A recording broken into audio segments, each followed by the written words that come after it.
Avant de plonger dans cette histoire incroyable, pensez à vous abonner à la chaîne et à activer la cloche. Ici, chaque récit a quelque chose à dire, et vous ne voudrez pas en manquer un seul. L'aube venait à peine de se lever sur Silver Coast Executive Airport, une enclave discrète nichée à l'écart des terminaux commerciaux de Los Angeles. Ici, il n'y avait ni touristes pressés, ni familles bruyantes. Seulement des jets privés alignés comme des promesses silencieuses, et des hommes en uniforme convaincus de savoir qui appartenait à ce monde, et qui n'y appartenait pas. Le tarmac numéro 7 brillait sous la lumière orangée du matin. Au centre, un Gulfstream G7 Sense, blanc nacré, lignes élégantes, moteur encore tiède, attendait son départ. Un avion d'une valeur supérieure à 75 millions de dollars, réservé à une élite si restreinte que même certains employés n'en connaissaient pas les propriétaires. Devant cet appareil se tenait une femme noire. Elle n'élevait pas la voix. Elle ne gesticulait pas. Elle n'essayait pas de convaincre. Elle attendait. Son tailleur crème était d'une sobriété absolue, taillé sur mesure, sans logo apparent, le genre de vêtement qui ne cherche pas à impressionner, mais qui y parvient malgré tout. Ses chaussures italiennes reposaient fermement sur le béton froid du tarmac. À son poignet brillait une montre discrète, rare, invisible aux yeux non avertis. À son doigt, une bague ancienne, gravée d'un symbole presque effacé, un signe que seuls certains cercles reconnaissaient. Elle s'appelait Dr. Naomi Richardson. À 42 ans, elle avait l'habitude des salles de conseil, des sommets internationaux, des décisions qui influencent des milliers de vies. Mais ce matin-là, elle faisait face à quelque chose de plus banal, et pourtant plus violent. Le doute automatique. « Madame, vous ne pouvez pas rester ici. » La voix venait de derrière elle. Ferme. Professionnelle en apparence. Chargée d'un soupçon de méfiance. Naomi se retourna lentement. L'employé de piste s'appelait Mark Ellison. 35 ans. 12 ans d'ancienneté. Badge bien droit sur la poitrine, gants orange fluorescents, talkie-walkie accroché à la ceinture. Un homme persuadé d'être du bon côté de la règle et de l'histoire. Cette zone est strictement réservée aux propriétaires et au personnel autorisé, ajouta-t-il. Je vais devoir vous demander de reculer immédiatement. Naomi ôta calmement ses lunettes de soleil. Son regard était posé, clair, sans colère. C'est mon avion, répondit-elle simplement. Un court silence suivit. Puis un rire étouffé. Mark secoua la tête, amusé malgré lui. Madame, ce Gulfstream appartient à une société écran basée dans le Delaware. Je connais le dossier. Les propriétaires n'arrivent jamais seuls. Et certainement pas, comme ça.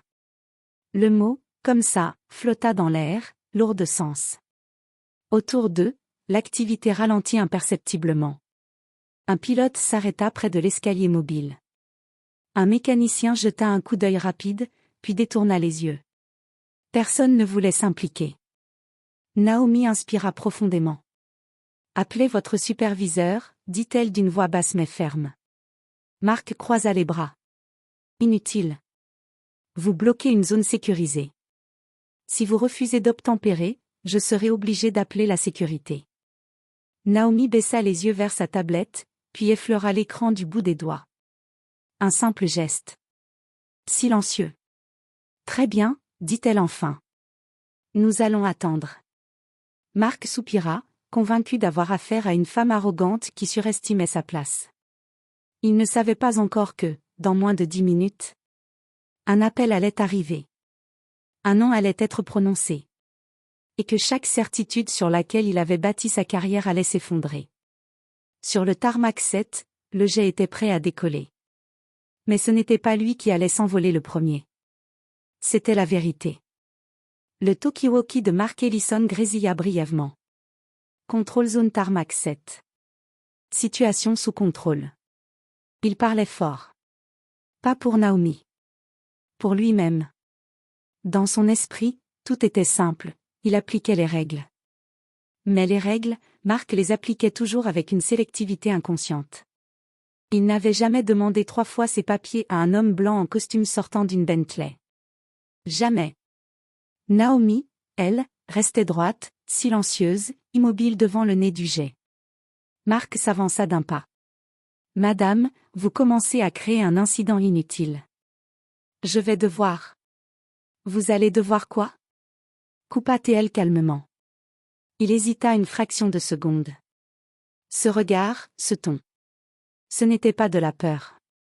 Ce n'était pas de l'arrogance non plus. C'était de la certitude. Appelez la sécurité, répondit-il enfin. Et consignez votre refus d'obtempérer. Naomi hocha lentement la tête.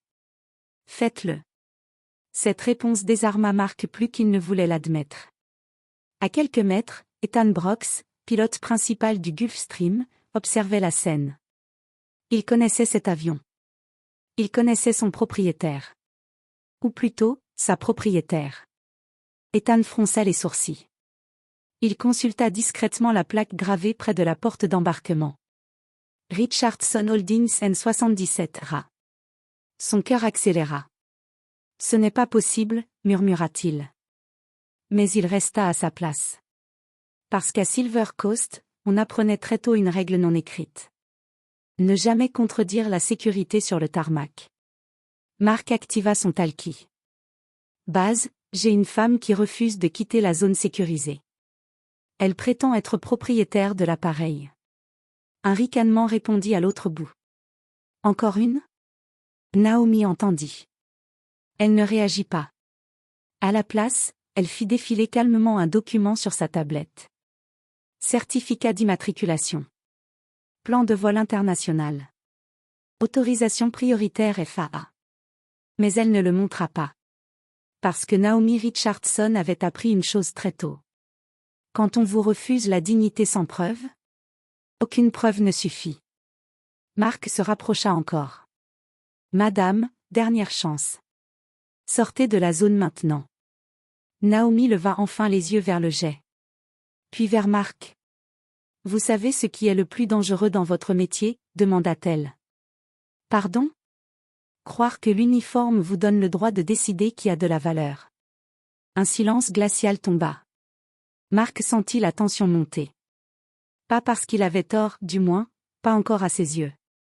Mais parce que quelque chose lui échappait. À ce moment précis, un téléphone vibra dans sa poche. Il ignora l'appel. C'était sa première erreur. Car à l'autre bout du fil se trouvait Charles Whitman, directeur des opérations de Silver Coast Aviation. Et il demandait une seule chose. Pourquoi la propriétaire du N77 RA est-elle bloquée devant son avion? Le téléphone vibra à nouveau dans la poche de Mark Ellison. Cette fois, plus fort. Plus insistant. Il fronça les sourcils, agacé. Excusez-moi, lança-t-il sèchement à Naomi, comme si elle dérangeait encore. Il décrocha enfin. Ellison. Le visage de Mark se figea en moins d'une seconde. Oui, monsieur Whitman. Sur le tarmac 7, oui. Naomi ne pouvait pas entendre la voix à l'autre bout du fil. Mais elle vit quelque chose changer. Les épaules de Mark se raidirent. Sa mâchoire se crispa. Elle, prétend être propriétaire, oui. Non, je n'ai pas encore appelé la sécurité. Un silence. Long. Puis. Pardon? À quelques mètres, Ethan Brooks comprit immédiatement. Il se redressa. Il savait ce que signifiait ce ton-là. Monsieur, avec tout le respect, elle est seule, sans escorte, et... Mark s'arrêta net. Oui. Oui, je comprends. Son regard glissa lentement vers Naomi. Le nom, demanda-t-il à voix basse. La réponse le frappa comme un coup sec. Docteur Naomi Richardson. Fondatrice et PDG de Richardson Aerospace Group. Le monde de Mark vacilla. Il balbutia. Là, la Richardson? Celle-là même, répondit la voix, glaciale. La propriétaire majoritaire de 3 appareils stationnés chez nous. Et l'une de nos clientes les plus importantes. Mark avala difficilement sa salive. Monsieur Whitman, je pensais simplement appliquer le protocole. Le protocole ne vous autorise pas à humilier un client, coupa Whitman. Surtout pas ce client. L'appel se termina.